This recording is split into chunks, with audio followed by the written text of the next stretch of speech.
I'm really excited about the NGP, just with it being really the next generation of handheld device and really the amount of new features that it's got on it. We've got all the traditional PlayStation buttons, we have front touch, we have back touch, we have 2 cameras, we have 3 motion sensors, we have a microphone.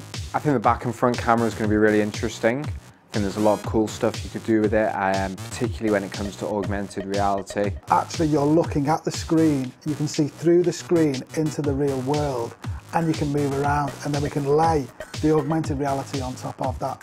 So you could scan in your face, put yourself into a game, and with games like Reality Fighter, that's exactly what we're doing. It's a lot of fun scanning in your friend and then beating the hell out of them. Rear touch is really interesting because it isn't something what we've been able to play with before. Nobody's ever had it. And the great thing about rear touch is it means that you can still use touch without having your fingers in the way. The rear touch does catch the eye because it's new and innovative, but we can't forget the twin sticks for the first time on a portable device. You finally feel like you actually got these miniaturized sticks that really work in your hands, and you can play all the first-person shooter games, all the gallery shooter games exactly as they were meant to be played.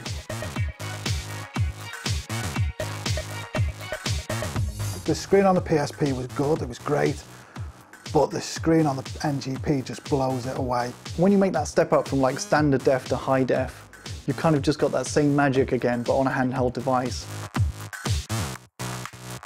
We look at the connectivity of the device. I think that will help broaden the audience, make it a very relevant device for people. And when you layer on top of that some of the bespoke applications, such as Live Area, it really will make it a uniquely connected device for a large array of all gamers. I think Live Area is going to be really cool. It's a place you can go before you boot the game, and you'll be able to see what's been going on, how your friends have been scoring, if you're doing well, what's going on with the game. And you'll see posts about the games, maybe what your friends have done in the game. So it really keeps you updated about everything in the game, and it's going to be standard across all titles.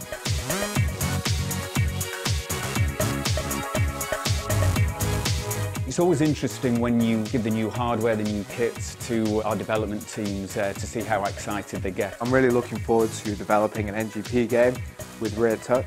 I think just using that solely, you could do some really cool stuff. I work on Little Big Planet, and having extra features is fantastic because it means then that we can make tools so people can then create games using those new features, be it rear touch, front touch, tilt, the online sides of the game.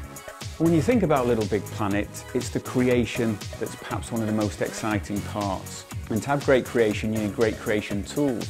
So with the new user interfaces, the creation can become so much more exciting and so much more intuitive.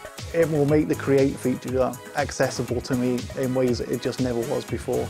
And I can actually see myself actually completing a level this time rather than starting and giving up.